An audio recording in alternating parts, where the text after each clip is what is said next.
Selamat pagi semuanya, gimana kabarnya teman-teman hari ini? Baik, apa baik banget?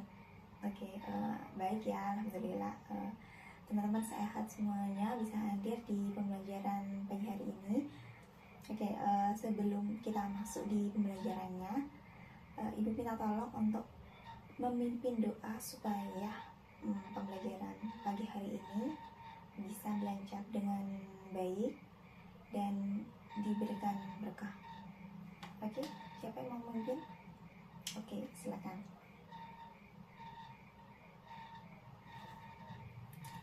Oke, jadi di sini kita akan melakukan bimbingan klasikal, di mana nanti Ibu akan memaparkan materi dan diharapkan teman-teman bisa memahami materi tersebut dan selama pembelajaran bisa mengikuti dengan baik dan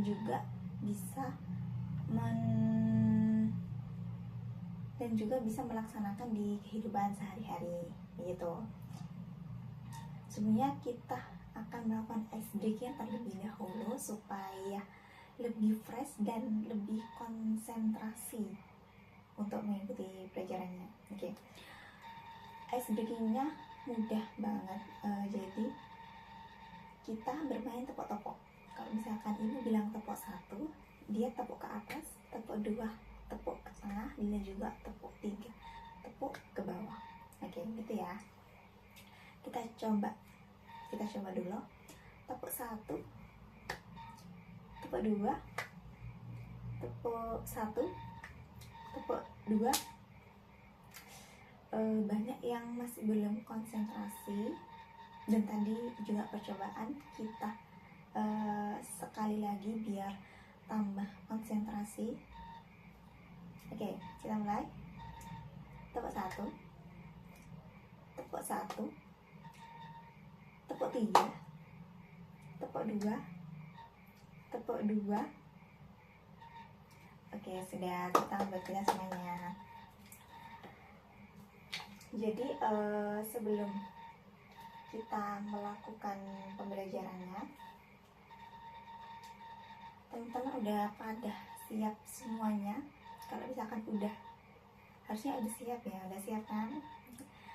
Kalau udah siap, berarti harusnya sudah siap juga untuk menerapkan di kehidupan sehari-hari. Sebelum masuk ke PPT, Ibu akan menampilkan sebuah video terlebih dahulu.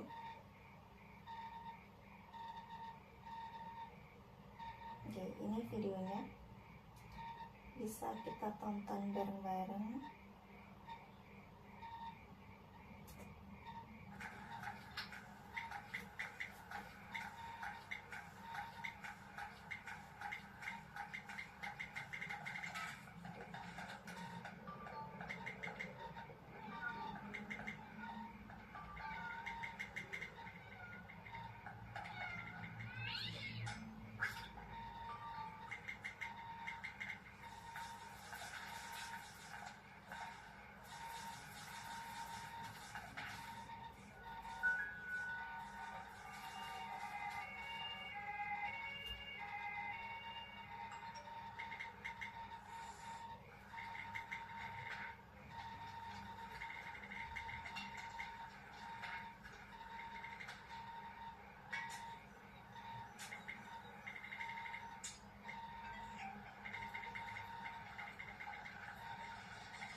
Ada yang bisa menyimpulkan dari video tersebut pelajaran apa yang bisa didapat atau kesimpulan dari video tadi. Oke. Benar. Jadi dari video yang sudah kita lihat tadi, ada orang yang dia tuh selalu memainkan HP-nya tanpa mempedulikan lingkungan di sekitarnya, tanpa mempedulikan orang-orang di sekitarnya. Jadi dia fokusnya ke handphone aja, ke gadget aja. Dia menghabiskan seluruh waktunya, seluruh konsentrasinya hanya pada gadget. Padahal ada momen-momen penting seperti dokter mengobati pasiennya, terus apalagi orang tua yang menggendong anaknya, tapi fokusnya dia hanya pada gadget. Akhirnya apa? Semuanya berantakan. Oke. Kita lanjut ke PPT. Judul materi kita hari ini yaitu bijak dalam bermedia sosial. What is social media? Apa itu sosial media? Ada yang bisa jawab? Iya. Jadi menurut Widodo tahun 2018, media sosial adalah sebuah media online di mana para penggunanya bisa dengan mudah memanfaatkannya untuk memenuhi kebutuhan komunikasinya. Konsep lain mengatakan bahwa media sosial merupakan media online yang mendukung interaksi sosial. Jadi kalau dulu misalkan orang-orang dulu menggunakan interaksi sosialnya lewat pesan pos ya, antar surat gitu. Dan sekarang di zaman sekarang itu sangat mudah sekali kita bisa berkomunikasi dengan orang jauh, orang luar negeri, orang luar kota, bahkan cuma bisa sekian detik udah tersampaikan apa yang ingin kita sampaikan gitu. Pesan-pesan yang ingin kita berikan ke orang itu sudah langsung terkirim. Nah itu memudahkan kita di zaman sekarang. Media sosial itu seperti itu harusnya. Contoh sosial media, ada yang tahu? Semuanya pada tahu ya contoh-contoh ini. Ada Instagram, WhatsApp, Telegram. Biasanya WhatsApp, Telegram bisa digunakan untuk saling bertukar pesan ya, bisa pesan-pesan aja. Terus ada Instagram, Facebook, YouTube juga, dan yang sekarang lagi tren, lagi viral yaitu TikTok. Banyak banget sekarang anak muda atau mungkin orang tua, orang dewasa mengakses TikTok. Itu juga ada Twitter. Manfaat dari sosial media itu apa? Nah, yang pertama adalah sosial media untuk bersosialisasi. Jadi kayak misalkan sekarang kita bersosialisasi antar individu secara langsung. Nah, sosial media ini memudahkan kita untuk bersosialisasi secara online. Misalkan kita ngobrol dengan teman kita, aku ngobrol dengan kamu, tapi lewat sosial media, lewat online seperti ini. Jadi kita bisa bertemu banyak orang hanya lewat media sosial atau online. Yang kedua yaitu memperluas lingkaran pertemanan. Ya, kalau misalkan di dunia nyata kita hari ini temanku aku dan kamu, aku dan dia, di sosial media kita juga bisa berteman sama siapa aja, entah itu dari luar negeri, entah itu dari luar kota. Jadi yang awalnya kita nggak kenal sama mereka, kita bisa aja berteman sama mereka atau bahkan bertemu juga sama mereka lewat sosial media. Dan yang ketiga ada penunjang bisnis yang sedang dibangun. Nah, misalkan kita punya bisnis atau orang tua kita punya bisnis dengan berdagang atau menjual apapun, itu kita bisa mempromosikan lewat sosial media, atau kita bisa menjualnya lewat sosial media, dan itu sangat menguntungkan buat kita sebagai seorang pedagang. Nah, misalkan seperti itu. Yang keempat yaitu memperoleh ilmu baru.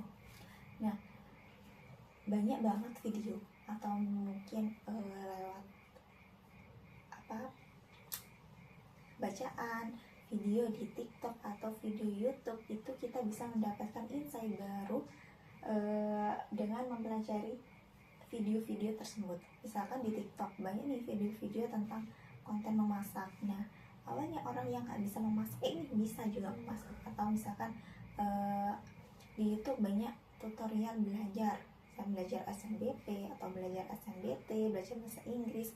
Banyak banget di sana orang-orang yang membuat konten seperti itu, dan itu sangat berguna dan sangat bisa kita manfaatkan. Atau bahkan tips cara memanajemen waktu, cara memanajemen emosional, itu banyak banget tips-tips di YouTube atau di media sosial mana aja kayak gitu.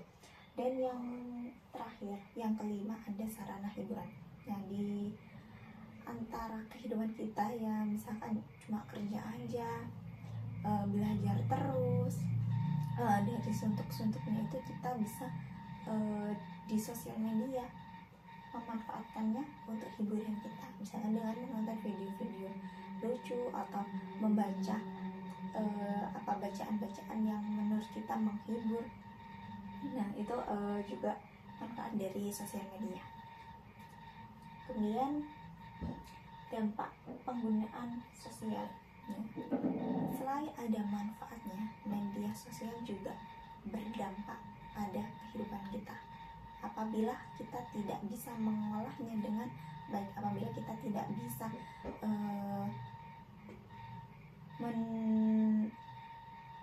membuat sosial media itu bisa bermanfaat, nah ada dampak buruknya bagi kita.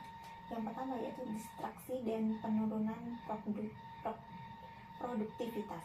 Penggunaan media sosial yang berlebih dapat mengganggu fokus dan konsentrasi pelajar. Nah, kadangkala saat kita bersosial media, kita lupa waktu, kita nggak tahu waktu, jadi kita terus-terusan bermedia sosial secara berlebihan, membuat semuanya berantakan. Yang awalnya kita mau belajar buat UTS jadi nggak bisa karena keseringan main sosmed. Jadi bikin kita kecanduan dan berakibat turunnya produktivitas dalam diri kita. Yang kedua yaitu cyberbullying dan keamanan online. Pelajar sering menjadi target penipuan online jika tidak berhati-hati dalam membagikan informasi pribadi. Apalagi teman-teman remaja yang belum tahu tentang keamanan yang benar dalam bersosial media, itu kadang bersosial media kadang dengan sembarangan membagikan informasinya ke orang-orang asing tanpa tahu dampaknya bagi diri kita. Atau mungkin cyberbullying, yaitu mendapatkan bully, mendapatkan kata-kata atau menjelek-jelekan seseorang, atau juga kita bisa menjadi korban, bahkan pelaku kalau misalkan kita tidak bisa mengontrol cara kita bersosial media. Kemudian ada masalah kesehatan mental. Tekanan untuk selalu tampil sempurna dan mendapatkan banyak like atau followers dapat menjadi beban psikologis yang berat bagi pelajar. Kalau misalkan kita terlalu kecanduan dengan media sosial, misal kita punya Instagram atau TikTok, nah kita sangat berambisi untuk mendapatkan likes yang banyak, mendapatkan followers banyak, sampai menghalalkan segala cara untuk mendapatkan semua itu tanpa memikirkan dampak dari kita. Itu juga membahayakan. Kita jadi stres karena memikirkan hal-hal yang seharusnya itu tidak penting dengan sosial media tadi, karena kita memikirkan followers, likes. Jadi kita mengabaikan kesehatan mental kita dan terus-terusan berambisi untuk mendapatkan likes dan followers di sosial media. Dan terakhir, gangguan tidur. Penggunaan media sosial sebelum tidur dapat membangun pola tidur, dan cahaya biru dari layar meningkat dapat menghambat produksi kita. Jadi apabila kita nggak bisa mengatur sosial media, cara kita bersosial media mengganggu kehidupan pribadi kita, mengganggu waktu tidur kita, itu juga bisa mengakibatkan ke kesehatan kita. Kita bisa mempunyai gangguan tidur, pola tidur yang berantakan, dan itu juga berakibat ke kesehatan kita. Mungkin ada muncul penyakit tertentu karena gangguan tidur, karena kesalahan tidur, karena kita tidak bisa manajemen waktu tidur kita. Hal-hal yang pantang dilakukan di media sosial, yang pertama ada yang memulai konflik. Saat kita bersosial media, kita harus bijak. Kenapa? Karena banyak banget orang-orang di luar sana itu yang bisa menyerang kita.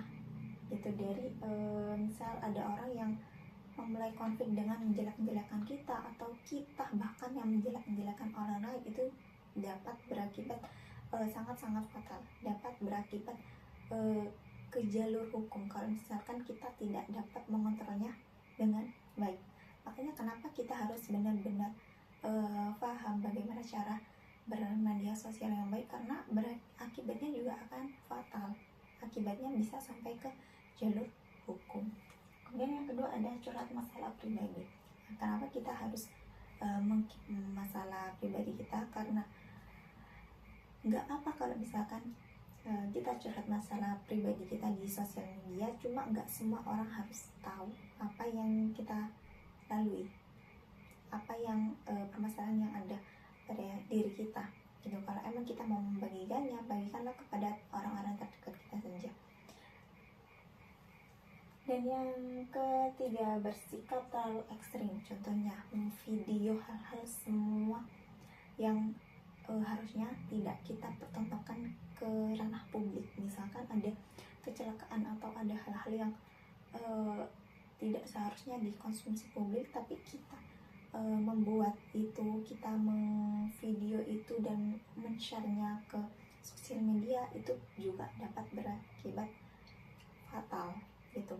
Gak harusnya kita menontonkan hal-hal yang fatal atau hal-hal yang ekstrim untuk orang-orang. Kemudian tips sederhana kita untuk bersosial media, yaitu yang pertama, sesuaikan penggunaan media sosial dengan kebutuhan atau minat. Jadi misal kebutuhan kita bersosial media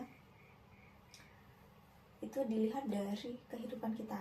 Misal pagi hari kita melakukan aktivitas, kita bekerja, kita sekolah gitu, terus juga kita belajar.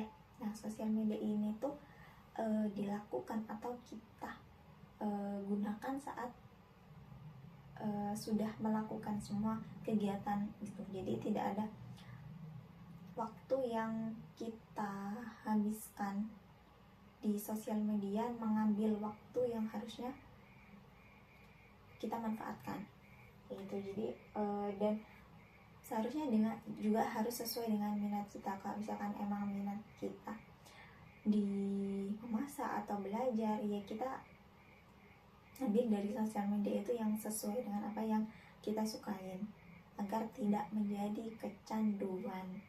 Kemudian yang kedua, supaya tidak menjadi candu, batasi penggunaan media sosial. Nah, agar tidak kecanduan, harusnya kita membatasi bagaimana cara kita bersosial media. Nggak melulu 24 jam kita harus sosial media, tapi karena kita ada di kehidupan ini, banyak banget aktivitasnya, banyak banget kewajiban yang harus kita lalui. Jadi kita batasi agar tidak candu dan semua hal dilewati gitu aja, semua hal diabaikan gitu aja karena kecanduan sosial media. Jadi kita harus membatasi, jam berapa kita bisa bersosial media, jam berapa kita punya waktu kosong untuk bisa scroll, untuk bisa melihat hal-hal yang hiburan. Jadi nggak semua kita abaikan dan enak nih bersosial media. Oke, sosial media itu hiburan, cuma nggak semuanya nggak full hiburan, karena kehidupan kita nggak melulu soal hiburan kayak gitu kan. Yang terakhir, apabila kebiasaan untuk sekedar melihat laman media sosial sulit dihilangkan, cobalah alokasikan waktu luang singkat. Misalkan kita di jalan mau berangkat sekolah, kita naik mobil. Nah, di sela-sela waktu itu, kalau emang kita nggak bisa menghilangkan bersosial media, di sela-sela itu kita menggunakan waktu untuk lihat hal-hal yang bermanfaat. Misalkan kita lihat tutorial berbisnis, atau tutorial memasak, atau belajar kayak gitu. Kita bisa di waktu-waktu luang itu bisa kita gunakan untuk bersosial media. Jadi waktu-waktu yang penuh itu kita gunakan untuk hal-hal yang bermanfaat. Nah, itu saja yang bisa Ibu sampaikan. Nanti kita ada formulir yang harus diisi oleh teman-teman. Nanti Ibu akan bagikan beberapa lembar kertas dan bisa diisi. Kemudian untuk materi hari ini, apakah ada yang dapat menyimpulkan atau yang kita pelajari hari ini apa tadi? Disimpulkan aja, kalian dapatnya seperti apa. Oh tadi aku menangkapnya kayak gini. Nah, bisa disampaikan. Oke, apa? Oke.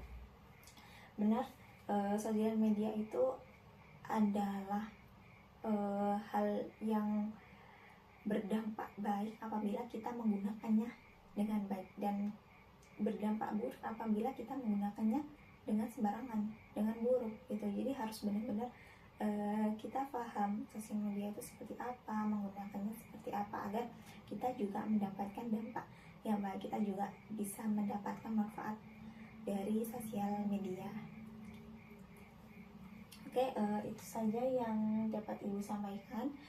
Setelah ini kita akan mengisi formulir. Sekian pembelajaran kali ini, kita bisa bertemu lagi di pembelajaran minggu depan. Oke, wassalamualaikum warahmatullahi wabarakatuh.